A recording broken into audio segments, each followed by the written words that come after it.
Herkese merhabalar. Bugün yepyeni bir haber ile karşınızdayım. Sıcağı sıcağına sizlerle paylaşmak istediğim ameliyatsız bacak inceltme ve ameliyatsız basen küçültmede FDA onayı alan yepyeni bir teknoloji videoda.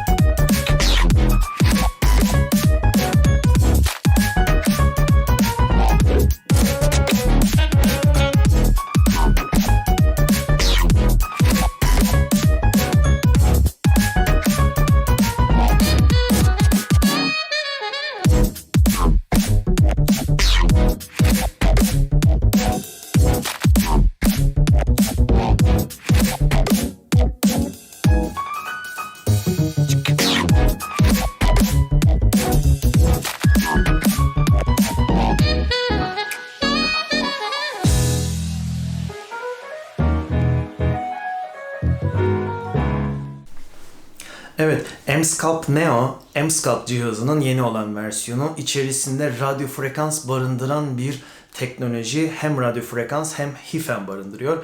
HIFEM teknolojisini bir önceki videomuzda skinny fat problemine çözüm arayanlar için daha kısa yol olarak sunmuştum. Ve bu HIFEM teknolojisini kısaca anlatmıştım. O videoda izlemek isterseniz yukarıdaki linkten bakabilirsiniz. HIFEM neydi? Kısaca anlatmak istersem, yüksek yoğunluklu elektromanyetik alanın odaklanmış olarak bir şekilde bir yere verilmesi. Bu yere verilen uyarım ile motor sinirler hareket ediyor ve bu motor sinirler de kaslarınızın çalışmasını sağlıyor. Kaslar çalışırken çok yoğun bir enerjiye ihtiyaç duyuyor vücut ve bu yoğun enerjiyi de vücut yağları yakarak karşılıyordu. Ne yapıyordu? Uygulama alanında önce kaslar çalışıyordu. Kaslar o kadar fazla yoğun çalışıyordu ki bu yoğun çalışmaya biz supramaksimal kasılma diyorduk. Bu yoğun çalışmanın dışında enerji ihtiyacını yağdan karşıladığı için önce kas yapıyordu, daha sonra yağ yakıyordu. M-Sculpt Neo ise M-Sculpt cihazının yeni versiyonu ise skinny fat değil de artık bildiğiniz böyle fat, yani ben kiloluyum, göbeğim var, basenim var, bacaklarım kalın, kollarım kalın dediğiniz kişilerde daha iyi uygulama yapabilmek ve çok daha iyi sonuç alabilmek için ve değerleri daha ileriye arttırabilmek için, tabii ki her zaman iyi yapıyorsanız iyisinin de iyisini araştırmak istiyorsanız ya da yapmak istiyorsanız teknolojileri her zaman söylediğim gibi kombine etmeniz gerekiyor. Buradaki kombinasyon da HIFEM Plus artı radyo frekans. Neden HIFEM Plus? Önce ona değineyim. Daha sonra radyo frekansı ve hepsini açıklayacağım. HIFEM dediğimiz teknoloji içerisinde 3 tane farklı sekans vardı. Bu sekanslarda farklı modlarda kasları uzun, kısa ve orta bir şekilde çalıştırılabiliyordu. Dinlenme modu, işte daha yoğun çalıştırma modu gibi modlar vardı. Sistem bunu otomatik olarak algılıyordu. HIFEM Plus'ta ise bunun içerisine 2 tane daha farklı mod eklenmiş. Bu modlar kasları daha uzun ve daha yoğun çalıştırıyor. Daha sıkı çalışmasını sağlıyor. Yani daha fazla efor sarf ettiriyor. Ama işin güzel olan kısmı ise artı olarak eklenmiş olan radyo frekans. Radyo frekans ne işe yarayacak? Radyo frekans bildiğimiz cilt sıkılaştırmak için kullandığımız ve bölgesel incelme için kullandığımız 2 farklı teknolojiydi aslında. Farklı değerlerde kullanıldığında. Bunu cihaza daha önceden kullanmış olan bir Vanquish Me adı verilen bir teknolojiyle kombin edip HIFEM teknolojisi, yani M-Sculpt cihazına bir şekilde kombine etmişler. Bu kombinasyonun sonucunda şu ortaya çıkmış. Öncelikle kasların ısınmış ortamda daha iyi çalışması mümkünatını klinik çalışmalarla kanıtlamışlar. Yani kaslar ısındığı zaman, belirli bir sıcaklığa geldiği zaman daha iyi çalışabiliyorlar ve radyo frekansın burada bir avantajı var. Bunun dışında uygulama yapılan yerde ısı, epidermal doku ve dermal dokuyu da ısıttığı için ciltte sıkılaşma da yapıyor.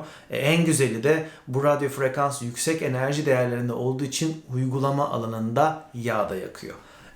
Şimdi normal şartlarda %16'ya %19 yağ azaltma, %16 kas geliştirme teknolojisi olan M-Sculpt'a siz bir de radyo frekans ve HIFEM Plus teknolojisi, yani 2 farklı sekans da eklediğiniz zaman ortaya çıkan sonuç mükemmel. %30 yağ azaltımı ve %25 kas yapımı. Bu ne demek? Bugüne kadar yağ azaltma teknolojilerinin en iyileri, FDA onayı almış olan en iyi teknolojiler bile %22 ile %24 arasında bir ortalamada yağ azaltma sağlıyorlardı. Ama tabii ki kas yapamıyorlardı. Sadece yağ azaltmaya yönelik çalışıyorlardı. Emsculpt bunun başlangıç olarak belirli bir oranda onlara yaklaşmıştı ancak kas geliştirdiği için avantajlı sayılıyordu. Şu an iyinin de iyisi, yani en iyinin de iyisi olarak gelen Emsculpt Neo hem yağ azaltma teknolojilerinden çok daha fazla yağ azaltıyor hem de Emsculpt'tan daha fazla kas geliştiriyor. Bunun avantajı ne? İstediğiniz kiloda olabilirsiniz, istediğiniz vücut yapısında olabilirsiniz. 35 BMI'ye kadar her vücut tipinde önce yine kas yapıyor, sonra yağ yakıyor. Ve bunları eş zamanlı olarak yapıyor. Dolayısıyla bu sistemle sizin hızlı bir şekilde incelmeniz ve forma girmeniz çok daha mümkün. Peki bugün size bahsetmiş olduğum, videonun başına bahsetmiş olduğum habere gelelim. Evet, FDA onayı aldığı gibi direkt paylaşımlar yapıldı Instagram'da ve Facebook'ta. Nedir bu basen inceltme ve bacak küçültme diyebilirsiniz. With just 4 30-minute treatments with the Emsculpt Neo, you can tone up your thighs as much as 12 to 16 weeks of interval training. 4 sessions? Or 4 months of classes? So the next time your friends are like, "Hey, you should come to hot yoga with us. Namaste." You can say, "Namaste here," and do Emsculpt Neo. Find inner peace with your inner thighs with Emsculpt Neo. Sistemi basen bölgesine koydukları zaman oradaki radyo frekans değerlerini azaltıp arttırabiliyorlar.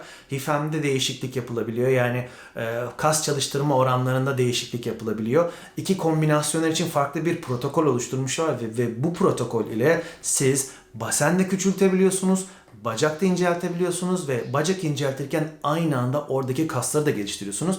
Bunun ne avantajı var? İç bacakta normal şartlarda bilirsiniz iç bacak kaslarımızı çok fazla çalıştırmıyoruz. Ve bu iç bacak kasları çok fazla çalıştırılmadığı için orada hem yağ birikimi fazla oluyor hem de orada dökülmeler fazla oluyor. Hatta bir de çok fazla kiloluk verme gibi bir probleminiz varsa bu bacak aşağı doğru sarkabiliyor da. Bu sarkıklığı engellemeniz için evet yüzeyel bir radyo frekans uygulaması bunu düzeltebilir ancak gene içerideki o sallantı ve sıkılaşmayacaktı. Bu sıkılaşmayı sağlayabileceğiniz bir teknoloji Emsculpt Neo. Yani iç bacakta ve basende de ilave edilmiş olan ekstra protokollerle artık hem bacaklar daha ince olacak, hem sık olacak, hem de baseni küçültebileceğiz.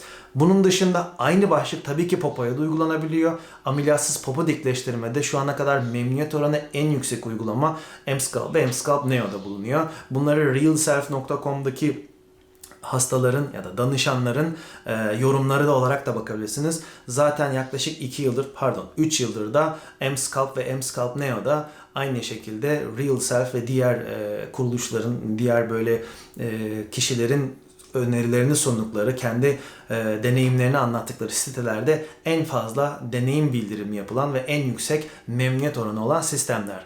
Emsculpt Neo aynı zamanda bu bahsetmiş olduğum bacak inceltme ve basen küçültme başlığının içerisine eklenen radyo frekansla birlikte bir de biceps ve triceps gibi uygulamalar yapılabiliyordu. Ancak bu bölgelerde de radyo frekans yoktu daha önceden. Ne yapıyordu? Kolu sıkılaştırıyordu, biceps kaslarını geliştiriyordu, triceps kaslarını geliştiriyordu. Kadınlar genelde triceps kaslarını çalıştırıyorlardı çünkü kolun sallanmasının nedeni aslında oradaki yağ birikiminden daha fazlası, yani kasın olmayışıydı. Kas olmadığı zaman siz istediğiniz kadar radyo frekansla, ultrasonla ya da başka bir şeyle o kolu inceltin, o kol gene sallanıyordu.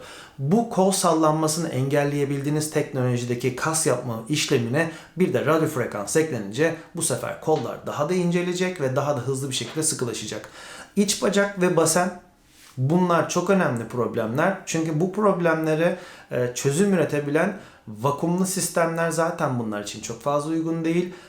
Vakumun dışında diğer radyo frekans, monopolar radyo frekanslar ya da tripolar dediğimiz yüzeyel olan çalışan radyo frekanslarda sadece cildin sıkılaşmasını sağlıyorlardı. Ancak cildin sıkılaşması değildi bizim istediğimiz. Aslında oranın tonusunun değişmesiydi. Oranın tonusunu da, yani oranın içten sıkılaşmasını da siz hem HIFM'le hem de radyo frekansla başarılı bir şekilde yapabileceksiniz. Bunlarla ilgili önce sonrası fotoğraflar çok daha fazla paylaşılmadı. Çünkü M-Sculpt Neo'nun yeni olan radyo frekanslı küçük başlığı da Amerika'da sunuldu. Avrupa'ya geldi mi daha bilmiyorum. Geldiyse de daha Türkiye'ye gelmedi. Ama en kısa sürede onların da geleceğini düşünüyorum. O yüzden Instagram'dan, Facebook'tan ya da diğer internetten ya da YouTube'dan M-Sculpt Neo Results olarak bakabilirseniz zaten orada da sonuçları göreceksiniz. Bu haberi sizlerle hızlı bir şekilde paylaştım. Kendinize iyi bakın. Görüşmek üzere. Sorularınız olursa lütfen yazın. Beğenmeyi unutmayın. Kendinize bakın. Bay bay.